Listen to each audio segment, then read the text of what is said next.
तो आज फिर से हम एक क्वेश्चन आपको दे रहे हैं, लॉन्ग क्वेश्चन है और यह भी बहुत महत्वपूर्ण प्रश्न है। प्रश्न है एपिजियोटोमी क्या होता है, एपिजियोटोमी, ठीक है ना। इसी को हम लोग मूलाधारी जो है छेदन कहते हैं, ठीक है। इसके उद्देश्य, संकेत, प्रकार, प्रक्रिया, देखभाल, जटिलता सब बताना है। तो इतना आपको एग्जाम में नहीं पूछेगा। जैसे कहेगा कि एपिजियोटोमी क्या होता है, इसके प्रकार बताएं, ठीक है, इसका नर्सिंग देखभाल बताएं तथा इसका इंडेक्शन बताएं, संकेत बताएं। इतना पूछेगा 10 नंबर में, ठीक है ना। पूछने के लिए इसमें से कोई भी 2-3 पूछ सकता है एपिजियोटोमी के साथ। तो आप लोग देखिएगा, बहुत शानदार प्रश्न है मिडवाइफरी गायनेकोलॉजी का। चलिए हम देखते हैं। देखिए एपिजियोटोमी जो होता है यह प्रसव की द्वितीय अवस्था के समय, ठीक है ना, पश्चयोनि भित्ति मतलब पोस्टेरियर वैजिनल वाल्व मतलब वैजिना के जो निचला जो पीछे वाला भित्ति होता है उस पर एक चीरा लगाया जाता है और इसी चीरा जो लगाया जाता है उसे हम लोग एपिजियोटोमी अथवा पेरियोनोटोमी कहते हैं। पेरियोनोटोमी क्यों कहते हैं, तो पेरिनियोटोमी इसलिए कहते हैं क्योंकि पेरिनियम क्षेत्र में यह चीरा लगता है, इसीलिए इसे पेरिनियोटोमी कहते हैं। समझ रहे हैं चीज़ों को। चलिए, इसका उद्देश्य होता है कि शिशु जन्म के समय निकासी द्वार को चौड़ा विस्तारित करना, ठीक है, विस्तारित करना होता है ताकि जन्म की प्रक्रिया को सरल बनाया जा सके। अब आपके फिगर क्या कहता है माय डियर, ये आपका इस प्रकार से एक फीमेल का ऑर्गेन है, ठीक है, फीमेल का जीनेटियल ऑर्गेन है। मानिए यह वाला भाग जो है योनि का है, ठीक है, वैजिना का है। अब इसमें से बच्चा जो है क्या हो रहा है, निकलता है, ठीक है, बच्चा निकलने का मुंह है। लेकिन मान गए बच्चा का सबसे पहले क्या निकलता है, हेड ही निकलता है, सर निकलता है। तो मान गए अगर बच्चा जो है बहुत ज़्यादा अच्छा है, बच्चा कंडीशन बहुत बढ़िया है और किसी फीमेल का मान गए यह द्वार जो है बच्चे के निकलने के लिए कम पड़ रहा है, तो ऐसे में जो प्रसव होगा, जो लेबर होगा, बहुत ज़्यादा दिक्कत कठिनाई वाला होगा, ठीक है। तो इसका जटिलता माँ को या बच्चे को किसी को हो सकता है। समझ गए। मान गए, ठीक है, मान गए कोई पाइप इतना पतला है, ठीक है, इतना मोटा है, ठीक है ना, हम इससे पानी इसके कैपेसिटी के हिसाब से ही निकालेंगे, पूरा फुल कर देंगे फिर भी निकाल देगा पानी को। लेकिन हम इसमें फुल से भी ज़्यादा किसी चीज़ को समाने का प्रयास इसमें करेंगे तो क्या यह आगे जो है जा पाएगा, नहीं जा पाएगा। तो उसी प्रकार से मान गए किसी किसी का होता ये है, किसी किसी के फीमेल में कि मान गए जो उसका जीनेटियल ऑर्गेन है, जो उसका जननांग है, जहाँ से बच्चा जो है जन्म लेता है, वह भाग जो है, वह द्वार जो है कम पड़ जाता है बच्चे को निकलने के लिए, जिससे होता यह है कि बच्चा जो है बहुत दिक्कत के सामना करने लगता है बाहर निकलने के लिए और बाहर जो है नहीं निकल पाता है। यह द्वितीय अवस्था में होता है, चूँकि बच्चा का जो सिर का जो निकासी होता है द्वितीय अवस्था में ही होता है, आप लोग पढ़े हैं। तो जब तक सिर बाहर नहीं आएगा तब तक बच्चा का जन्म कैसे संभव है। तो जब प्रसव बहुत ज़्यादा दिक्कत होने लगे, बच्चा का सर बाहर ना आए, महिला को बहुत ज़्यादा जो है पेनफुल हो, तो फिर जो है क्या किया जाता है, इसी वैजिना के नीचे एक चीरा लगाया जाता है इसी क्षेत्र में, ठीक है ना। अब इसी क्षेत्र में चीरा लगाकर ये जो द्वार होता है इस द्वार को फैला दिया जाता है, विस्तारित कर दिया जाता है, चौड़ा कर दिया जाता है, जिससे जो बच्चा सकस गया है, मतलब एक मानिए कि सकसना मतलब जाम होना, जो मुंह पर आकर अटक गया है, वह चीरा लगाने के बाद जगह मिल जाता है और बच्चा फिर जो है आराम से बाहर निकल जाता है, ठीक है। तो यह मानिए एनस है, मल द्वार है, ठीक है, और एनस के ऊपर जो है क्या है आपका इतना दूर का जो क्षेत्र होता है पेरिनियम क्षेत्र जिसको बोलते हैं, इसी पेरिनियम क्षेत्र में जो है आपका यह चीरा लगता है। अब देख सकते हैं यह चीरा या तो बीचे बीच भी लग सकता है, ठीक है ना, यह क्षेत्र जो है या तो बीचे बीच लगेगा या फिर यह कुछ एंगल घुमा कर लगेगा जिसे ऑब्लिक जो है हम लोग बोलते हैं, तिरछा। तो यह जो है 40 डिग्री पर, 50 डिग्री पर, ठीक है ना, बीच मध्य वाले यह कोण से ये ऐसे भी एंगल पर चीरा लगा जा सकता है या सीधा भी लग सकता है, ठीक है ना। तो इसी चीरा लगाने को हम लोग एपिजियोटोमी कहते हैं या फिर पेरिनियोटोमी कहते हैं, ठीक है। तो देख सकते हैं यह पूरा का पूरा क्षेत्र क्या है, वैजिना का है, ठीक है। यह बच्चा का यहाँ से हेड बाहर आता है, जब बच्चा जन्म लेता है तो यह हेड ऑफ बेबी है, ओके। उसके बाद यह जो क्षेत्र है, इतना क्षेत्र में जो चीरा लगता है, यह चीरा जो है हो सकता है तिरछा ऐसे भी लगा दिया जाए, ऐसे भी लगा दिया जाए, ठीक है ना। तो यह क्षेत्र जो है पॉसिबिलिटी होता है एपिजियोटोमी एंगल का, इतना एंगल पर लेकर 90 से लेकर मतलब सीधा सीधा से लेकर इतना एंगल पर पॉसिबिलिटी होती है एपिजियोटोमी की, ठीक है। और यह आपका एनस है। एनस के ऊपर से लेकर, ठीक है ना, ये जो वैजिना है इसके नीचे वाला जो भाग होता है ये जो है पोस्टीरियर वाल इसको बोलते हैं। इस पोस्टीरियर वाल में ही जो है वैजिना के पोस्टीरियर वाल में जो है चीरा लगाना ही एपिजियोटोमी कहलाता है, ठीक है, जिससे प्रसव होना आसान व सुगम हो जाता है। और यह कब होता है? तो जब प्रसव लेने में द्वितीय अवस्था में बहुत ज़्यादा दिक्कत की कठिनाई हो और बच्चा जो है बाहर ना आ पा रहा हो, तो उस कंडीशन में वैजिना के निचले वाले भाग यानी पोस्टीरियर वाल में एक चीरा लगाया जाता है और यह चीरा जो है एपिजियोटोमी कहलाता है, जिससे बच्चा जब चीरा लगाने के बाद यह फैल जाता है दोनों साइड से, तो बच्चा आराम से बाहर आ जाता है। ठीक है, हो गया, समझ गए। अब इसका आखिर यह सर्जरी करने का क्या जो है मकसद होता है, इसका क्या जो है उपयोग होता है, ठीक है, उद्देश्य इसका क्या होता है, किस उद्देश्य के साथ यह चीरा लगाया जाता है। तो माय डियर, शिशु की निकासी के लिए योनि छिद्र के आकार को बड़ा करना होता है। इसका उद्देश्य यही होता है कि शिशु का निकासी, ठीक है, बच्चे के निकलने के लिए उसको जो है योनि छिद्र को बड़ा किया जाता है, नीचे एक चीरा लगाकर बड़ा कर दिया जाता है जिससे बच्चा आराम से निकासी हो सके। इस उद्देश्य से यह किया जाता है। पेरिनियल क्षेत्र की मांसपेशियों में क्षति होने से बचाने के लिए, ठीक है। तो इसका उद्देश्य यही है कि जो पेरिनियल क्षेत्र है, इस पेरिनियल क्षेत्र की जो मांसपेशी है इसमें क्षति होने से बचाने के लिए। अब कैसे क्षति हो जाएगा, तो देखिए यहाँ पे, जैसे मान गए बच्चा, महिला का जो है यूट्रस जोर लगाएगा, ठीक है, जोर लगाएगा, बच्चा जो है ये मुंह पे आ चुका होगा और ऐसे में बच्चा को अगर जगह नहीं मिलेगा, छोटा जगह पड़ेगा और बच्चा जो है निकलने में दिक्कत होगा और जो यूट्रस है चूँकि उसमें कंट्रैक्शन तो होते रहेगा, तो कंट्रैक्शन होने से दीवार पर ये जो मांसपेशी होगा पेरिनियम क्षेत्र का, इस पर ही धक्का देगा, बच्चा बाहर आने के लिए जोर लगाएगा, स्त्री भी जोर लगाती है, तो ऐसे में जोर लगाने से हो सकता है यह फट सकता है, ठीक है, क्योंकि पेरिनियम क्षेत्र का जो स्किन होता है पतला होता है, ठीक है। तो मान गए बच्चा अंदर बाहर आने के लिए धक्का जोर लगाएगा, तो जोर लगाएगा, मान गए आप यहाँ पे चीरा नहीं लगाएंगे तो बच्चा अगर प्रेस कस के बच्चा पर लगेगा, बच्चा बाहर की तरफ निकलने का प्रयास करेगा, तो क्या होगा कि यह जो पेरिनियम क्षेत्र का मांसपेशी है इसमें जो है दिक्कत आ सकता है फटने से, ठीक है। तो क्षतिग्रस्त होने से बचाने के लिए पहले ही चीरा लगा दिया जाता है। प्रसव को अवधि को कम करने के लिए, अगर मान गए बच्चा, अगर आप जो है महिला को कहेंगे जोर लगाइए, बच्चा को जो है नीचे की तरफ प्रेस कीजिए, जो है महिला करेगी लेकिन फिर भी जो है बच्चा नहीं निकल रहा है, तो इस कारण से जो है उसके क्या होगा, प्रसव में बहुत लंबा समय लग सकता है। तो इस अवधि को कम करने के लिए भी जो है पहले ही चीरा लगा देता है, तो बच्चा आराम से बाहर आ जाता है जगह फैली हो जाने से, ठीक है।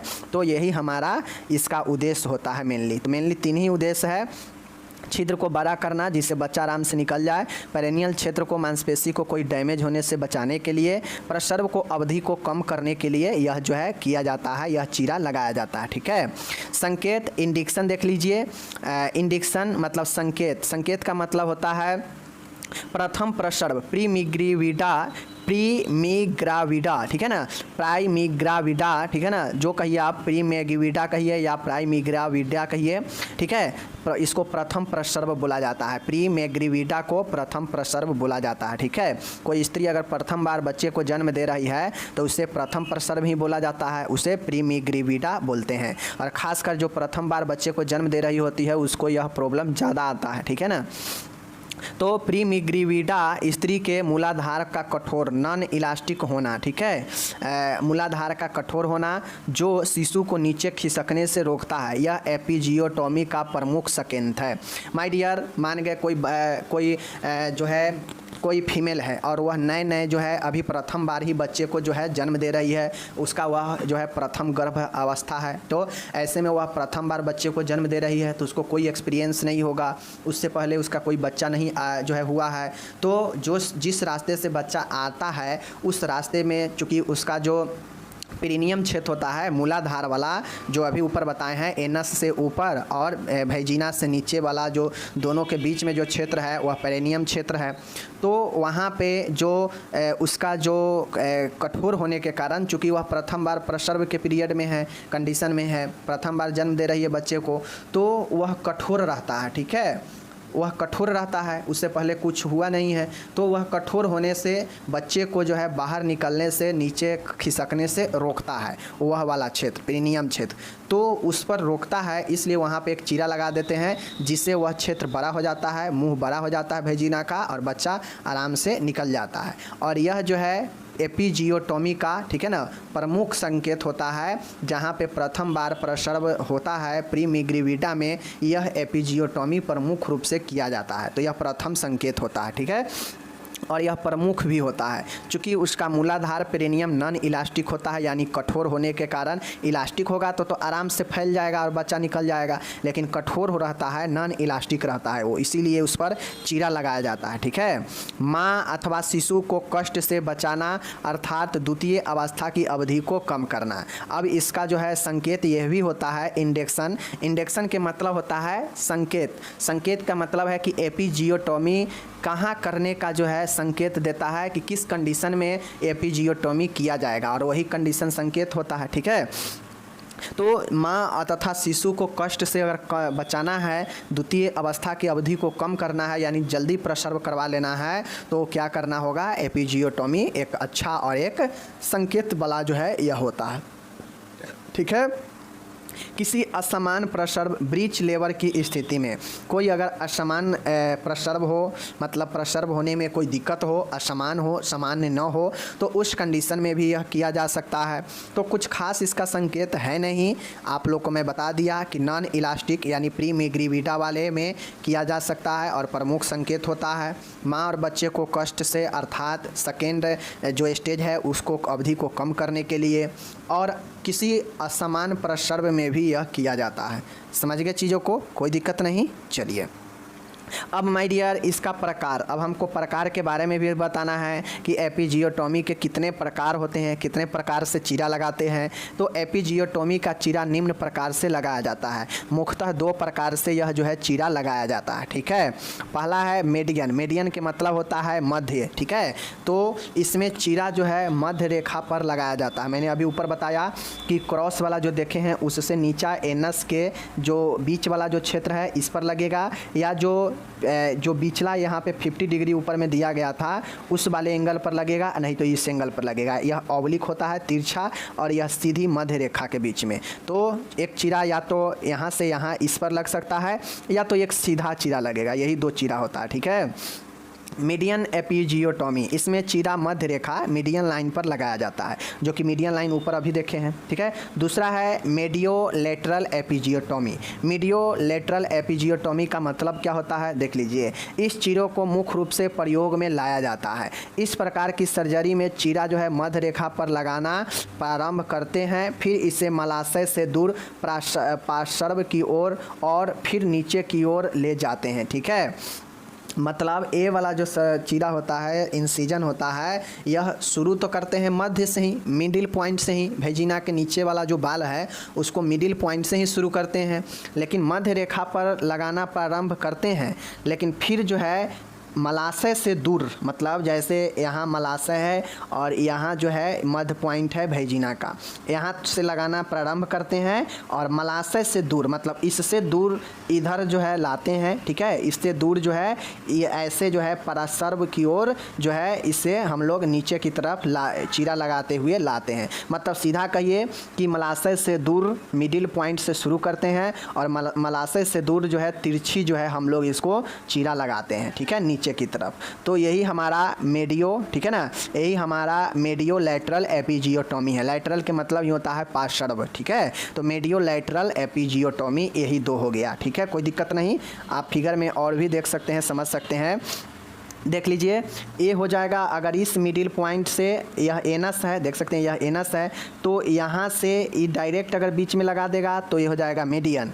लेकिन इस मिडिल पॉइंट से प्रारंभ करेगा, शुरू करेगा, ठीक है, लेकिन यह इस एनस से दूर, इससे दूर इधर, ठीक है, और नीचे की तरफ मिडिल पॉइंट से नीचे की तरफ मलाशय से दूर तिरछा जो है चीरा लगाना ही आपका मीडियोलेटरल एपिजियोटोमी कहलाता है। ओके, चलिए ये हो गया, सब चीज़ बता दिए, यही 2 प्रकार से होता है, याद रखिएगा। अब हम इसका प्रक्रिया देखेंगे कि प्रोसेस इसका कैसे होता है। चूँकि यह एक सर्जिकल चीरा लगाना मतलब क्या, सर्जिकल प्रोसेस, तो यह एक सर्जिकल प्रोसेस होता है। तो इसको जो है कैसे किन किन प्रोसेस के तहत जो है यह चीरा लगाया जाएगा, चलिए हम इसको देखते हैं। तो प्रोसीड्यूर है, प्रक्रिया है। एपिजियोटॉमी को निम्न चरणों में पूरा किया जाता है। एपिजियोटॉमी जो होता है इसको निम्न स्टेप में आपको पूरा किया जाता है। कौन कौन से स्टेप है, चलिए देख लीजिए। तो ये जो प्रोसेस है, प्रोसीड्यूर है, प्रक्रिया है। फर्स्ट पॉइंट है हमारा कि पेरेनियम के फूली हुई त्वचा, मतलब पेरेनियम चूँकि आप लोग देखे हैं, मैं बता दिया, बार बार फिगर पर जाने की ज़रूरत नहीं है। पेरेनियम जो फूल जाता है, जो मतलब जो वेजिना के नीचे वाला जो जगह है और एनस के जो ऊपर वाला जगह है, मतलब दोनों के बीच में, तो वह क्षेत्र फूल जाता है। फूलने से त्वचा जो है पतली हो जाती है।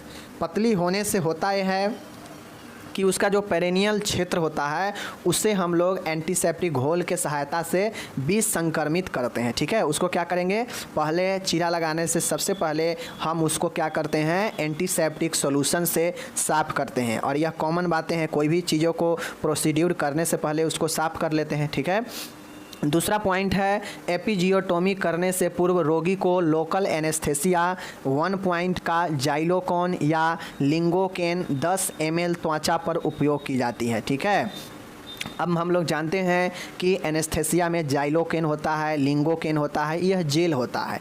जेल को क्या किया जाता है कि जहाँ भी आपको कोई काम सुन्नपन उत्पन्न करना है वहाँ पे लगा देने से वहाँ का जो सेंसिटिविटी है वह समाप्त हो जाता है। ठीक है, आपको पता नहीं चलेगा अगर वहाँ पे कुछ भी किया जाए तो वहाँ पे एंटीसेप्टिक घोल से साफ़ करने के बाद लोकल एनेस्थेसिया अप्लाई करते हैं, जैसे जाइलोकॉन और लिंगोकेन। ठीक है, सेकेंड ईयर में आप लोग पढ़े हैं।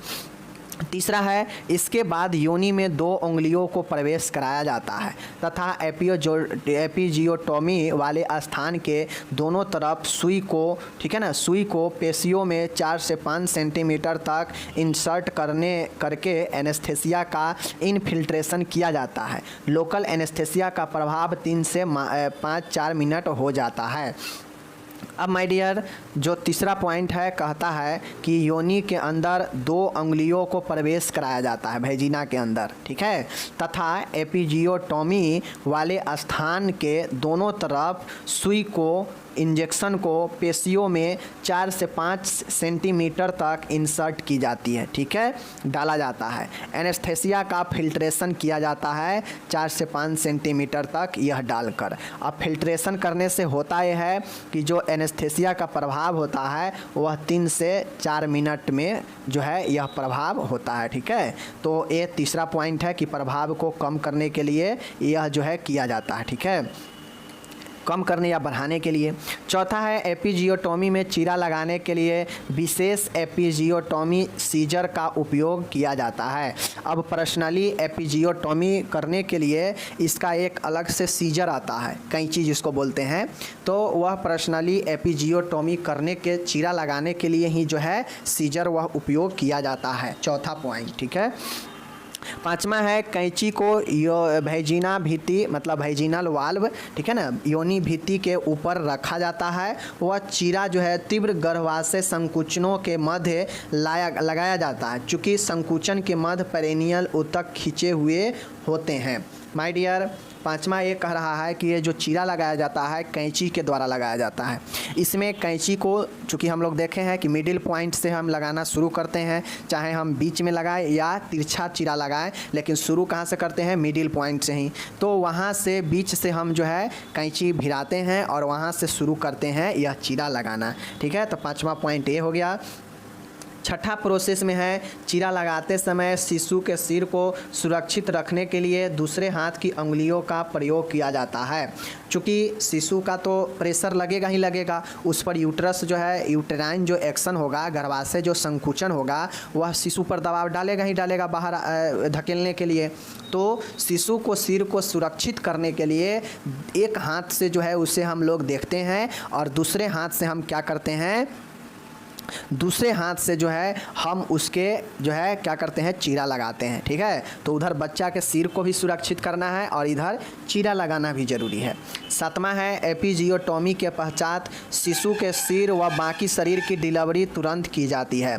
अब जैसे ही चीरा लगा दिया जाए, वह चीरा मान गए सीधा लगाया गया होगा या तिरछा लगाया गया होगा। ठीक है, तो जो भी चीरा लगा हो, चीरा के तुरंत बाद जो है शिशु का डिलीवरी जो है सिर व बाकी शरीर को डिलीवरी तुरंत जो है की जाती है। ठीक है, कोई लेट नहीं किया जाता है। 8वां है यदि डिलीवरी में समय हो तो चीरे पर कॉटन पैड से प्रेशर देकर रक्तस्राव को कम किया जाता है। मान गए चीरे लगाने के बाद तो ब्लडिंग आने लगता है, अगर जल्दी से बच्चे का डिलीवरी नहीं होगा तो बहुत सारा ब्लड आ जाएगा। तो ऐसे में क्या किया जाता है कि अगर वह प्रसव लेबर में समय लगने वाला हो तो कॉटन पैड के सहायता से उस पर प्रेशर दे के हम रक्तस्राव को कम करते हैं। ठीक है, तो यह हमारा 8वां पॉइंट है। 9वां पॉइंट है शिशु के तुरंत बाहर निकलते ही ब्लीडिंग पॉइंट पर जहां तेज़ी से रक्त निकल रहा हो वहां पर स्मॉल आर्टरी फोर्सेप तथा टाइट गॉज प्लग कर देते हैं।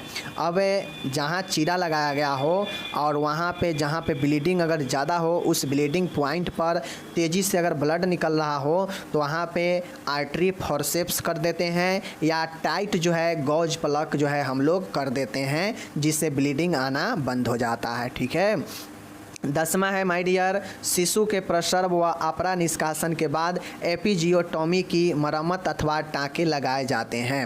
अब ऐसा नहीं है कि शिशु जन्म ले लिया है तो उसे टाँके लगा दिया जाता है। अगर शिशु जन्म ले लिया है तो उसे हम लोग ब्लड रोकने के लिए गॉज प्लग लगाएंगे, कंप्रेस करते हैं। ठीक है, और ब्लड रुक गया है तो हम इंतज़ार करते हैं कि कब जो है अपरा का निष्कासन हो। चूँकि कंप्लीट डिलीवरी तब पूरा होता है जब अपरा प्लेसेंटा निकल जाता है बाहर, तभी जो है कंप्लीट डिलीवरी माना जाता है। तो अपरा निष्कासन में कुछ समय लगता है, तो यह निकल जाने के बाद ही एपिजियोटॉमी का मरम्मत चीरा जो लगा है उस पर टाँके लगाए जाते हैं। 11 है यदि आवश्यक हो तो टाँके लगाने से पूर्व लोकल एनेस्थेसिया दोबारा जो है दिया जा सकता है। अब मान गए समय लग गया है अपरा निकलने में, तो जो लोकल एनेस्थेसिया का प्रभाव जो 4 से 5 मिनट का था वो तो ख़त्म हो जाएगा, तो उससे ज़रूरी पड़ने पर दोबारा से हम एनेस्थेसिया का इस्तेमाल जो है टाँके लगाने में कर सकते हैं। ठीक है, 12 नंबर का है माय डियर, देखिएगा एपिजियोटॉमी में टाँके निम्न चरणों में लगाए जाते हैं।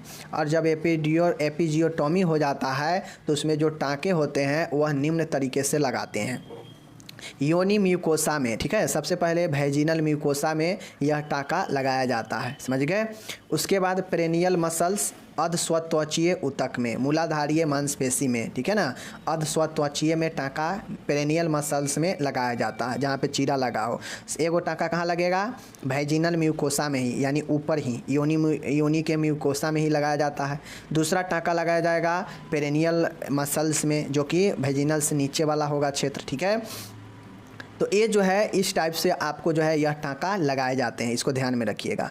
ओके, 13 नंबर का पॉइंट है टाँकों के लिए क्रोमिक कैटगट सेचुअर्स का प्रयोग किया जाता है। ठीक है, टाँके लगाने के लिए बहुत सारे सेचुअर्स अलग अलग होते हैं जिसको हम लोग धागे बोलते हैं सेचुअर्स को, ठीक है ना, तो उसके लिए हम लोग क्रोमिक कैटगट सेचुअर्स का प्रयोग करते हैं। ठीक है, सुचर्स है, ये सुचर्स होता है, समझ गए ना। 14 है एपिजियोटॉमी के लिए ऑपरेशन थिएटर में पर्याप्त रोशनी का प्रबंध होनी चाहिए। ठीक है, एपिजियोटॉमी के लिए ये सब पहले भी लिख सकते हैं। वेजिनल को स्टरलाइट कॉटन पैड से साफ करना चाहिए, रक्तस्राव बंद होना चाहिए, वह वेजिनल होल तंग होने का निरीक्षण करना चाहिए। ठीक है ना। नेक्स्ट है 16 नंबर, एपिजियोटॉमी एक कुशल व प्रशिक्षित मिडवाइफ द्वारा ही किया जाना चाहिए या एक अच्छे मिडवाइफ और गायनिकोलॉजी जो डॉक्टर होते हैं उनके द्वारा ही किया जाना चाहिए। ठीक है, तो ये आपका प्रोसेस होता है, प्रोसेस कोई ख़ास नहीं है। अब मानिए किसी को हमें पेरिनियल क्षेत्र में चीरा लगाना है वेजिनल से होते हुए नीचे तक, तो उसको हम कैसे कैसे पॉइंट बाय पॉइंट किस प्रोसेस के स्टेप के बाद कौन से स्टेप करेंगे, तो उसको तो आसान है, पहले साफ़ करेंगे। ठीक है, साफ़ करने के बाद जो है उसके त्वचा जो है बहुत पतला होता है, तो उसके लिए हम लोग क्या करेंगे कि ऊपर से जो है मतलब ऐसे पॉइंट बाय पॉइंट मैंने आपको जैसे पॉइंट बाय पॉइंट बताया है वैसे ही आपको लिखना है। कहाँ तक मैं बता देता हूँ। आपको जो है कम से कम जो है 13 पॉइंट तक एकदम लाइन बाय लाइन लिखना पड़ेगा। चूँकि यह प्रोसीड्यूर है, प्रक्रिया है, तो 1 के बाद 2, 2 के बाद 3, 3 के बाद 4, 4 के बाद 5, 5 ऐसे ही करते करते 13 तक आपको जो है एकदम लाइन बाय लाइन यहाँ पे जो दिया गया है वही लिखना पड़ेगा, ठीक है। क्योंकि किसके बाद कौन से होगा इस प्रोसेस में उसको तो आपको लिखना ना पड़ेगा। डायरेक्ट आप साफ करने के बाद जो है डायरेक्ट उसमें टाका थोड़ी ना करने लगेंगे, तो ये चीज़ होता है। तो आपको 13 तक जो है कम से कम लाइन बाय लाइन लिखना पड़ेगा। बाकी ये रह गई बात 14 है, 14 से, तो 14 से जो पॉइंट इधर लिखा गया है 16 तक, इस सब को चाहते हैं तो आप 1 नंबर में भी लिख सकते हैं, 2 नंबर और 3 नंबर करके भी इसको लिख सकते हैं। मतलब इसको सबसे ऊपर भी लिख सकते हैं और सीरियल उसी अनुसार करिएगा, या 13 तक लिखने के बाद 14, 15, 16 तक इसको आप कर सकते हैं, ठीक है। तो ये चीज़ होता है, समझ गए। रही बात इसके देखभाल की, तो सर्जरी के बाद इसको देखभाल क्या क्या होगा। घाव की नियमित सफाई और ड्रेसिंग करनी चाहिए। रोगी को पूर्ण रूप से आराम दिलानी चाहिए। दर्द की स्थिति में 2-3 दिनों तक दर्दनाशक दवाइयाँ देनी चाहिए। एपिजियोटॉमी के टाँके स्वतः ही घुल जाते हैं, इन्हें कटवाने की आवश्यकता नहीं होती है, ठीक है। 5वां है संक्रमण से बचाव के लिए चिकित्सक जो है आदेशानुसार उचित एंटीबायोटिक देनी चाहिए। घाव को सूखा रहने के लिए सलाह देनी चाहिए। चूँकि यह सेंसिटिविटी क्षेत्र होता है तो यहाँ पे बहुत सारा यूरिन वगैरह भी लग सकता है, तो उससे बचने के लिए सलाह देनी चाहिए। साफ़ सफाई का ध्यान रखनी चाहिए, उचित पोषण देनी चाहिए। तो आप अपने दिमाग से और सारे चीज़ लिख सकते हैं सर्जरी के बाद क्या क्या होता है। रही बात कॉम्प्लिकेशन की, तो अगर कोई इस सर्जरी करवाता है या किसी को सर्जरी होने के बाद जो है लेबर होता है, प्रेशर होता है, तो उसमें क्या क्या जटिलते आ सकते हैं। तो जो भलवा होता है, भग होता है, उसमें सूजन हो सकते हैं। विस्तृत चीरा लगना, मतलब जो है चीरा थोड़ा सा लगाने के चक्कर में ज़्यादा चीरा लग जा सकता है, ठीक है। भलवा के आंतरिक से ब्लीडिंग हो सकते हैं। संक्रमण हो सकते हैं, चूँकि यह जननांग एरिया होता है और यहाँ पे गंदगी का जो है बहुत ज़्यादा संभावना रहता है, तो संक्रमण होना भी यहाँ पे आम बात होता है। और मूलाधारीय फटन, एपिजियोटॉमी से मूलाधारीय फटन मतलब फट सकता है, जो कि ऊपर बताए हैं। तो यह सब एपिजियोटॉमी का कुछ जटिलता है, तो इसको आप लोग दिमाग में डाल लीजिएगा कि एपिजियोटॉमी करने के बाद क्या क्या कॉम्प्लिकेशन आ सकते हैं, ठीक है। चलिए, एवर्सन जिसे हम लोग गर्भपात कहते हैं, तो एवर्सन होता क्या है। देखिए, गर्भपात का मतलब होता है कि प्रेगनेंसी में, गर्भ अवस्था में 20 सप्ताह के अवधि यानी गर्भ अवधि पूर्ण होने से पूर्व ही भ्रूण की मृत्यु होना अथवा गर्भ अवस्था समाप्त होना गर्भपात या मिसकैरेज कहलाता है, ठीक है। अब ये जो एवर्सन होता है, गर्भपात होता है, यह या तो स्वतः ही हो जाता है, ठीक है, ऑटोमेटिक हो जाएगा, या फिर जो है उसे अपने मन से या चाहकर एवर्सन करवाते हैं। 2 तरीके से होता है। एक तो होगा कि ऑटोमेटिक स्वतः हो जाता है, तो उसे स्पॉन्टेनियस एवर्सन कहते हैं।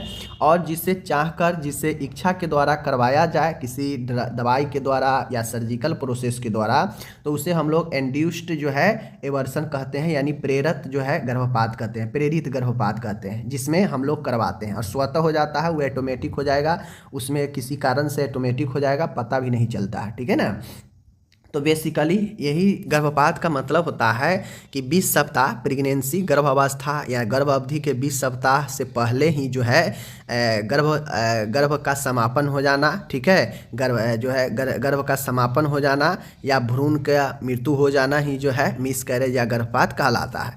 अब ये जो गर्भ का समापन होता है या भ्रूण के मृत्यु होते हैं, यह 2 तरीके से हो सकते हैं। या तो स्वतः ऑटोमेटिक हो जाएगा, जिसे स्पॉन्टेनियस कहते हैं, या दूसरा होता है जिसमें हम लोग अपनी इच्छा से किसी कारणवश करवाना चाहते हैं, तो उसे इंड्यूस्ड प्रेरित गर्भपात कहते हैं, ठीक है। चलिए आगे देखते हैं। अब ये प्रकार यहाँ पे आप लोग देख लीजिए। एवर्सन का टाइप, गर्भपात का प्रकार। गर्भपात के मुख्यतः 2 प्रकार है, बता दिए।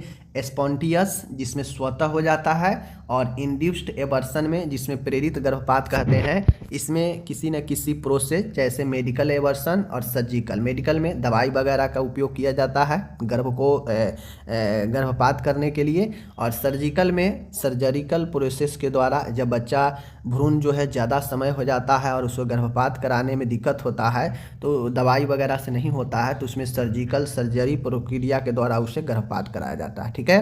तो ये इंड्यूस्ड हो जाता है। बाकी स्पॉन्टेनियस जो कि स्वतः होता है, स्वतः में देख लीजिए, एक होता है मिसकैरेज, ठीक है, एक होता है मिस्ड मिसकैरेज, एक होता है थ्रीटेड मिसकैरेज, एक होता है देख लीजिए, इनवेटिबल मिसकैरेज, एक इनकम्प्लीट, एक कंप्लीट और एक रिकरेंट। ठीक है, तो ये जो है याद रखिएगा कि स्पॉन्टियस में कौन कौन होता है। मिस्ड मिसकैरेज, ठीक है, या मिस जो है मिस्ड एवर्सन, थ्रिंटेड एवर्सन या थ्रिंटेड मिसकैरेज, इनवेटिबल मिसकैरेज या इनकम्प्लीट एवर्सन या कंप्लीट एवर्सन या रिकरेंट मिसकैरेज। ठीक है, तो इस प्रकार से जो है आप इसको याद रखिएगा। कोई भी कहीं याद रखिए, कोई दिक्कत नहीं है। ओके, कोई कहीं याद रखिए, ये लाइन से दिया है, कोई भी तो हम इधर के उधर करेंगे, लाइन से तो लिखेंगे ही ना। तो आप चाहे तो इसको सीरियल कैसे भी कीजिए, लेकिन इसको ध्यान में रखना है। अब इसके अलग अलग प्रकार है, चलिए समझते हैं। सबसे पहले आता है मिसकैरेज, मिस्ड मिसकैरेज।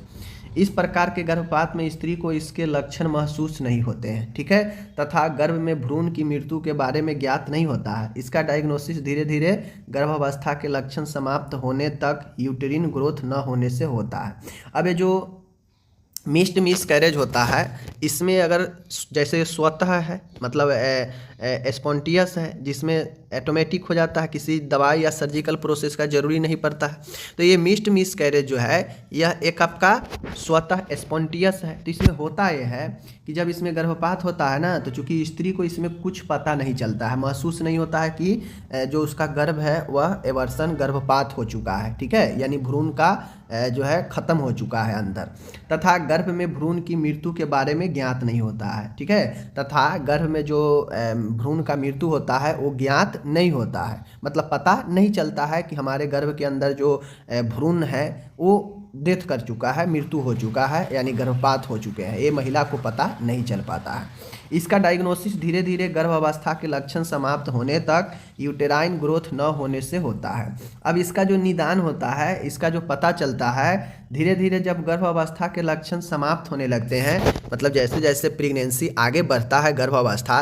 तो उसमें बहुत सारे परिवर्तन आते हैं, महिला को कॉम्प्लिकेशन जो है धीरे धीरे बढ़ने लगता है। लेकिन ये मिसकैरेज में होता ये है, मैं बता दूं, मिसकैरेज में माय डियर होता यह है कि महिला को इसमें जो है कुछ पता नहीं चलता है, यानी उसका जो गर्भावस्था में लक्षण होने चाहिए वह नहीं दिखता है, समाप्त होने लगता है, और जो यूटेराइन ग्रोथ होना चाहिए वह यूटेराइन भी ग्रोथ नहीं, यानी गर्भाशय का जो ग्रोथ होना चाहिए, बढ़ना चाहिए। अब जैसे मान गए ये जो मिस्ड मिसकैरेज होता है, तो यह नॉर्मली पहले हो जाता है, इसमें जो भ्रूण का विकास होता है वह उतना रहता नहीं है, ठीक है, उतना ज़्यादा होता नहीं है, और यह ऑटोमेटिक हो जाता है। यही कारण है कि इसमें पता भी नहीं चल पाता है, क्योंकि इसमें भ्रूण का उतना ज़्यादा कंप्लीट विकास नहीं रहता है। ओके, और इसमें जो है यूटेराइन ग्रोथ न होता है, तो जिससे पता चलता है भाई ये तो प्रेगनेंसी में थी, या महिला को पता चला कि हम तो प्रेगनेंसी में थे, लेकिन हमारा इतना समय आगे आ गया, लेकिन हमारा जो यूट्रस का ग्रोथ है, अब चूँकि यूट्रस बढ़ता है तभी तो पेट में उभार आता है,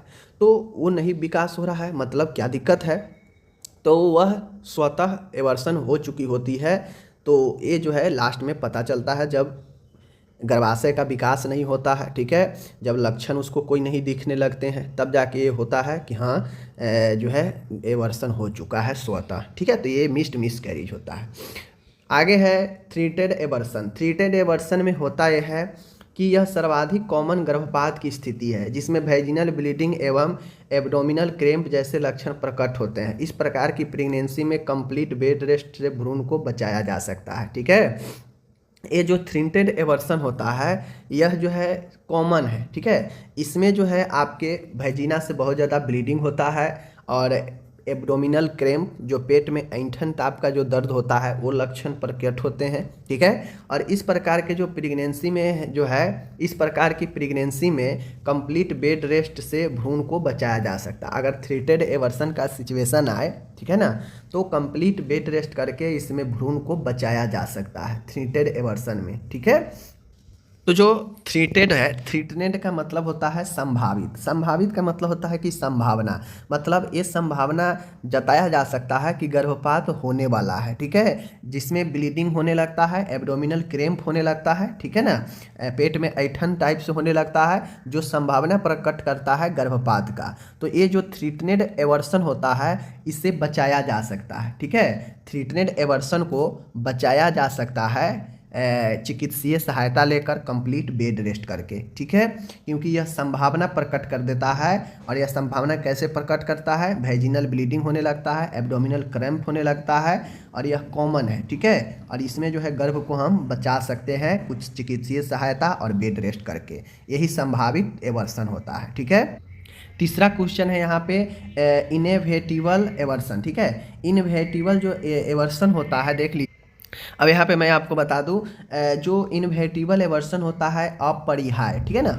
अपरिहार्य जो एवर्सन गर्भपात होता है, इस प्रकार के गर्भपात में मिसकैरेज की प्रक्रिया प्रारंभ होने के बाद प्रेगनेंसी बचाना लगभग नामुमकिन हो जाता है एवं ब्लीडिंग क्रैम्प्स के अलावा सर्वाइकल ओएस खुला रहने के कारण गर्भपात की प्रक्रिया पूर्ण हो जाती है। कहने का मतलब है अपरिहार्य एवर्सन होता है इनएविटेबल, तो इसमें होता है कि इसमें जो एक बार अगर ये एवर्सन शुरू हो गया तो इसमें आप बचा नहीं सकते हैं, ठीक है। जैसे थ्रीटनेट में देखे हैं कि उसमें बचा सकते हैं चिकित्सीय सहायता से, बट इनएविटेबल में नहीं बचा सकते हैं। अगर एक बार एवर्सन की प्रक्रिया शुरू हो गई तो इसमें आप गर्भ अवस्था को या जो है फिर से नहीं जो है बचा सकते हैं। इसमें जो है आपके गर्भपात होके ही रहता है। इसमें जो है काफ़ी ज़्यादा जो है ब्लीडिंग क्रैम्प्स और जो सर्वाइकल जो ग्रीवा का जो द्वार होता है वह खुला रहने के कारण गर्भपात की प्रक्रिया पूर्ण हो जाती है, ठीक है। तो इस चीज़ को जो है आपको समझना चाहिए, ओके। और इसमें होता यह है कि अगर मान गए इनएविटेबल एवर्सन को अगर रोकने का प्रयास करेंगे तो इसमें महिला को दिक्कत होता है, बेचैनी होता है, काफ़ी ज़्यादा समस्या आने लगता है, ठीक है ना। तो इसलिए इनएविटेबल बचाना जो है महिलाओं के लिए मुश्किल भी है और यह एक बार शुरू हो जाने के बाद बचता भी नहीं है, ठीक है। तो ध्यान में रखिएगा। आगे है कंप्लीट एवर्सन। कंप्लीट एवर्सन का कहने का मतलब होता है कि यदि गर्भपात के दौरान पूर्ण POC product of conception expel हो जाता है तो इसे पूर्ण गर्भपात यानी बाहर निकल जाता है। पूर्ण दौरान प्रोडक्ट ऑफ कंसेप्शन कहने का मतलब होता है माय डियर कि जो भी निषेचन से बना उत्पाद है वह पूर्ण तरीके से जो है पहले निकल जाते हैं। और ये जो कंप्लीट एवर्सन होता है यह जो है 3 महीने से पहले हो जाता है, ठीक है। 3 महीने से जो है पहले पूर्व हो जाता है। इसमें कंप्लीट रूप से जो है गर्भाशय से जो भी निषेचन का प्रोडक्ट बना है, क्योंकि 3 महीना तक निषेचन के 3 महीने के बाद तो धीरे धीरे वह तो प्रोडक्ट बनने ही लगा होगा गर्भाशय में, तो वह कंप्लीट रूप से प्रोडक्ट जो है एक्सपेल हो जाता है यानी बाहर निकल जाता है और यही कंप्लीट जो है गर्भपात होता है। 5वां नंबर का है यहाँ पे इनकम्प्लीट एवर्सन। अब जो इनकम्प्लीट एवर्सन होता है तो यदि गर्भपात के दौरान भ्रूण या प्लेसेंटा संबंधित ऊतक गर्भाशय में ही शेष रह जाते हैं तो इस प्रकार के गर्भपात को अपूर्ण गर्भपात कहते हैं। इसके उपचार हेतु मेडिकल या सर्जिकल इंटरवेंशन की आवश्यकता होती है। अब जैसे मान गए गर्भपात स्वतः अगर आप करा दिए तो स्वतः हो गया, ठीक है, या स्वतः हुआ भी तो किसी कारण से जो है मान गए वह कंप्लीट नहीं होगा। जो भी निषेचन का उत्पाद है भ्रूण, प्लेसेंटा, नाभिनाल तो या डेसुडा, तो इसमें से मान गए भ्रूण निकल गया लेकिन प्लेसेंटा अंदर ही रह गया, ठीक है, तो यह इनकम्प्लीट होता है। कंप्लीट में पूर्ण रूप से भ्रूण के जो भी भ्रूण से जुड़ा हुआ चीज़ है सब निकल जाता है, लेकिन इनकम्प्लीट में भ्रूण से जुड़े हुए, भ्रूण से संबंधित, प्लेसेंटा से संबंधित जो भी ऊतक है गर्भाशय में वह रह जाते हैं। मान गए भ्रूण निकल गया, प्लेसेंटा रह जाएगा, ठीक है। प्लेसेंटा पहले ही एक्सपेल कर गया, बाहर निकल गया तो भ्रूण अंदर ही है तो जिंदा रहेगा नहीं भ्रूण जब एक प्लेसेंटा निकल गया तो या फिर कोई ऊतक जो अंदर भ्रूण को रक्षा करता है यह बाहर निकल गया है और कुछ चीज़ें अंदर ही रह गया है तो यह इनकम्प्लीट होता है। यानी कंप्लीट रूप से प्रोडक्ट बाहर निकलेगा तो कंप्लीट हो जाएगा, और अगर अपूर्ण रूप से कुछ चीज़ें बाहर निकलेगा, गर्भाशय से बाहर आ जाएगा और बाकी चीज़ें अंदर ही रह जाएगा तो यह इनकम्प्लीट हो जाएगा, अपूर्ण हो जाएगा। तो अपूर्ण को जो है यह बहुत ज़्यादा क्रिटिकल सिचुएशन हो जाता है। जब इनकम्प्लीट गर्भपात होता है ना तो यह दिक्कत वाला होता है। इसमें मेडिकल या सर्जिकल के द्वारा इसमें जो है उपचार करके सही किया जाता है, ठीक है। 6ठा नंबर का है, यहाँ पे आप लोग देख लीजिए, बहुत ही अच्छा है, बहुत ही इम्पोर्टेंट है। 6ठा कहा जाए तो यहाँ पे रिकरेंट जो है या इसको जो है हम लोग सेप्टिक एवर्सन भी कहते हैं, ठीक है। यहाँ पे मैं आपको बता देता हूँ।